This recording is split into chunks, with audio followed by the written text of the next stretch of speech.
Were you familiar with President Obama's mandate that requires all employers and institutions to provide free contraception to their female employees or students, regardless of their religious I beliefs? am familiar with it. Do you think this is fair or unfair? I think it's unfair, very unfair. I think for obvious reasons. It does not allow Catholics to continue to practice their faith. And so I think the law itself violates the freedom of religion, freedom of faith, expression of faith, by requiring Catholics to enter into a practice which is definitely against our faith, as a legal requirement. Okay, it's like me requiring a kosher Jew to eat pork, or me requiring Muslims to do something which flies straight in the face, in contrast to their faith. Okay, and especially in this instance, I believe there are so many viable options apart from forcing practicing Catholics to support abortion, which we are already forced to do with our tax dollars. Okay, good. What's your stance on contraceptives? I think contraceptives are wrong. Okay, and once we separate the act of procreation from the sex act, it changes the whole nature of the act. A lot of people don't want to acknowledge that. Once again, if every sex act was open to the possibility of procreation, that would eliminate hooking up. It would change a lot of practices regarding sexuality, just because of the possibility of procreation. Okay, so I think that's a big problem. And furthermore, I think it's a big problem because not just because of that, but also because a lot of the contraception, a lot of people are ignorant of the long-term effects of it. For instance, under the guise of science, a lot of women believe that oral contraceptives, the pill, is healthy. It's actually beneficial to them.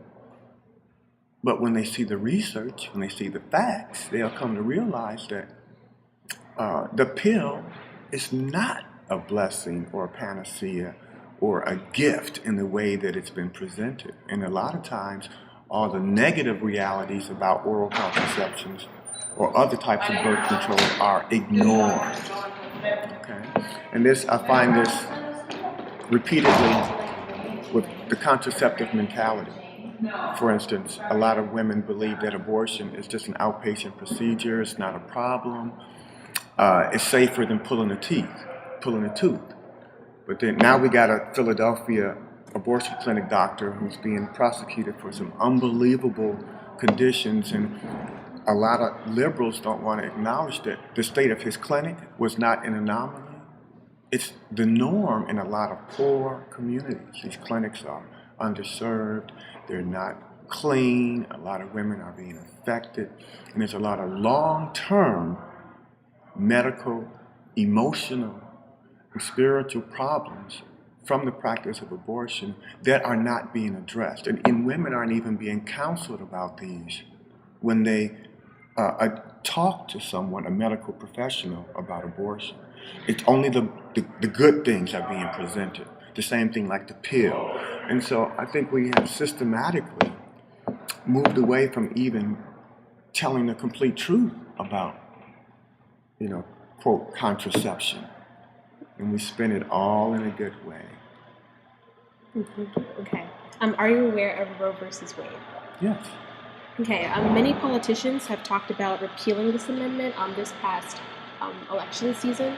Mm-hmm. Would you like to repeal Roe versus Wade as well? I would love to repeal Roe versus Wade. Let me give you one or two reasons. When Roe versus Wade, one of the key arguments was this was going to help women in a variety of ways, a myriad of ways. And one of the great arguments that was presented is this would eliminate, or we see a decrease in female abuse. Okay. Well, I think that in the last 40 years, and 50 years with the pill, we've seen an increase of abuse. Of course, there's a lot of other factors that go along with this, some change in cultural mores, other accepted practices. There's a technology aspect which also changes this. But I don't think anyone would say that there's less sexual abuse of women today in 2013 than there was in 1970.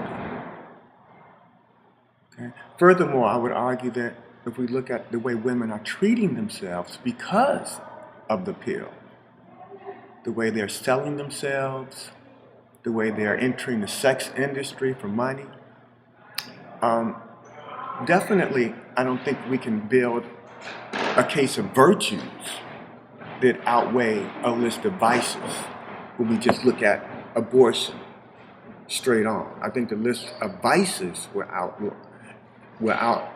outnumber the number of, quote, possible virtues, and the overall character from an individual perspective and also from a collective community perspective, I think is questionable. I think the passage of abortion has led our character as a nation and as a people to go down.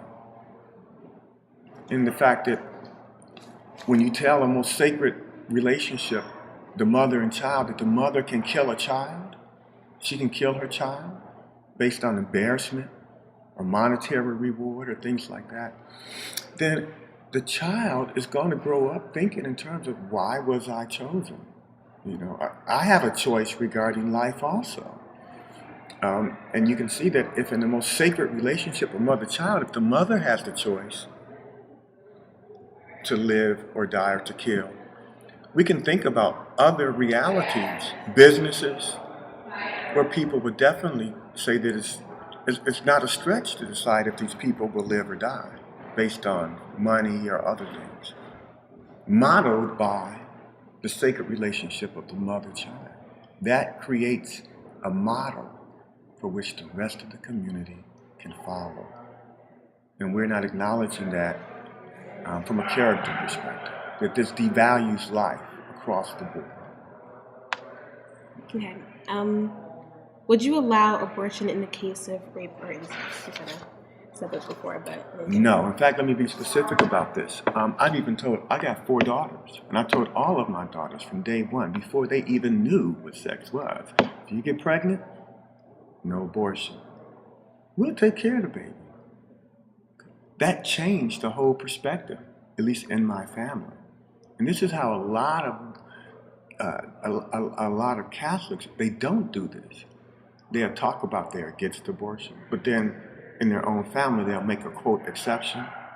But if the family knows that we are against abortion, we're going to love and care for that child, then it changes the whole perspective of how that family even thinks about pregnancy or the possibility of pregnancy or even sex.